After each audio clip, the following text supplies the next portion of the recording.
தேர்தலுக்கு பின் தேவை ஏற்பட்டால் எப்போது வேண்டுமானாலும் பாஜகவுடன் திமுக சேர்ந்து விடுவார்கள் என்று தினகரன் அண்மை காலமாக தேர்தல் பரப்புரைகளில் கடுமையாக தாக்கி வரும் நிலையில் தினகரனை பாஜகவின் ரகசிய ஏஜென்ட் என்று கடுமையாக தாக்கியிருக்கிறார் திமுக தலைவர் ஸ்டாலின். இந்த பி டீம், பினாமி கட்சி, ஏஜென்ட் போன்ற வார்த்தைகள் தேர்தல் நேரத்தில் பயன்படுத்தப்படுவது சகஜம்தான் என்றாலும் பாஜக, தினகரன், திமுக இடையே என்ன நடக்கிறது என்பது இன்னமும் தமிழ்நாடு அரசியலில் சுவாரஸ்யமான பதிலை வைத்திருக்கிற கேள்வியாகவே இருக்கிறது. சில நாட்களுக்கு முன்பு குமரியில் பாஜகவுக்கு எதிராக பலவீனமான வேட்பாளரை நிறுத்துமாறு தன்னிடம் பாஜக தூது அனுப்பியதாக தினகரன் கிளப்பிய ஒரு குண்டு அதிர்வலைகளை ஏற்படுத்தியது. பாஜகவின் குமரி வேட்பாளர் பொன் ராதாகிருஷ்ணனுக்கு நெருக்கமான கருப்பு முருகானந்தம் தான் தன் கட்சியினரை இதற்காக தொடர்பு கொண்டார் என்று தினகரன் வெளிப்படையாகவே கூறிவிட்டார். குமரியில் பொன் ராதாகிருஷ்ணனுக்கு எதிராக காங்கிரஸ் சார்பில் வசந்தகுமார் நிறுத்தப்பட்டதால் அவருக்கு நெருக்கடி அதிகமாகியிருக்கிறது. இதற்கிடையில் அமமுக வேட்பாளராக லட்சுமணனை இறக்கியுள்ளார் தினகரன். இவர் பிள்ளைமார் சமூகத்தை சேர்ந்தவர், சுதந்திர போராட்ட தியாகியின் மகன். ஏற்கனவே 10% இடஒதுக்கீடால் பிள்ளைமார் ஓட்டுகள் முழுவதும் தனக்கே கிடைக்கும் என்று நம்பிக்கொண்டிருந்தனர் பாஜகவினர். ஆனால் பொறியாளர் லட்சுமணன் போட்டியிடுவதால் கணிசமான பிள்ளைமார் சமூக வாக்குகளை அவர் பிரிக்கும் நிலை ஏற்பட்டிருக்கிறது.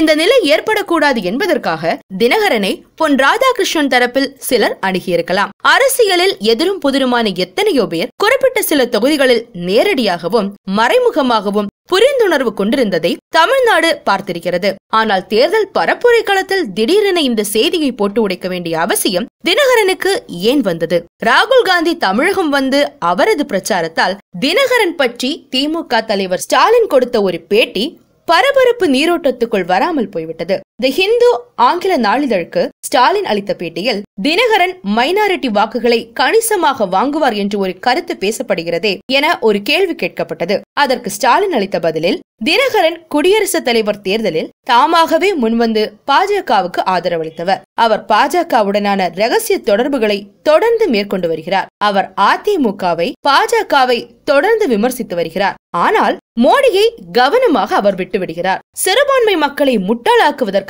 பாஜகவின் ரகசிய ஏஜெண்டாக அவர் செயல்படுகிறார். ஆனால் திமுகவுக்கும் சிறுபான்மை மக்களுக்குமான உறவு என்பது ஆட்சியில் இருந்தாலும் இல்லாவிட்டாலும் என்றைக்கும் தொடரும் ஒரு உறவு. எனவே தினகரனின் பாஜக எதிர்ப்பு என்ற போலித்தனமான நிலைப்பாட்டால் சிறுபான்மையினரின் ஓட்டுகளை அவரால் பெற முடியாது என்று சொல்லியிருக்கிறார் ஸ்டாலின்.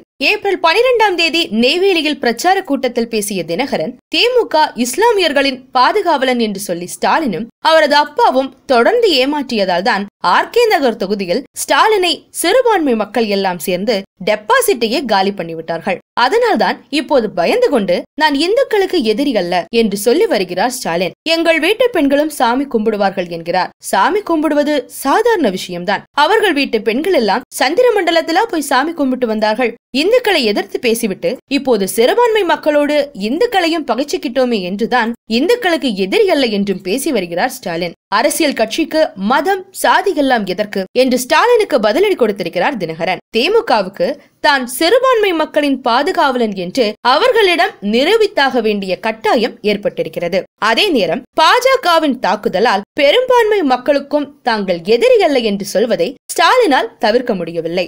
அதனால்தான் பாஜகவின் பி டீம் என்றும் ஏஜென்ட் என்றும் தினகரனை சொல்லி வருகிறார்கள். தனக்கும் பாஜகவுக்கும் ஒரு புரிந்துணர்வும் இல்லை என்பதை போட்டுடைக்கும் வகையில்தான் அண்மையில் பாஜக தன்னிடம் நடத்திய வேட்பாளர் டீலிங்கை அம்பலப்படுத்தி இருக்கிறார் தினகரன். பாஜக சொன்ன மாதிரி வேட்பாளர்களை தான் நியமிக்கவில்லை என்பதையும் சேர்த்து சொல்லியிருக்கிறார் தினகரன். இதன் மூலம் திமுக, பாஜக இரண்டு கட்சிகளையும் பலவீனப்படுத்தும் வேலையை செய்து வருகிறார் தினகரன் என்கிறார் ரவீந்திரன் துரைசாமி. பாஜகவின் தோழன் யார், ஸ்லீப்பர் செல் யார் என்பதை தேர்தல் முடிவுகளுக்கு பின்னர் கிடைக்கும் நம்பர் கணக்குகளே சொல்லும்.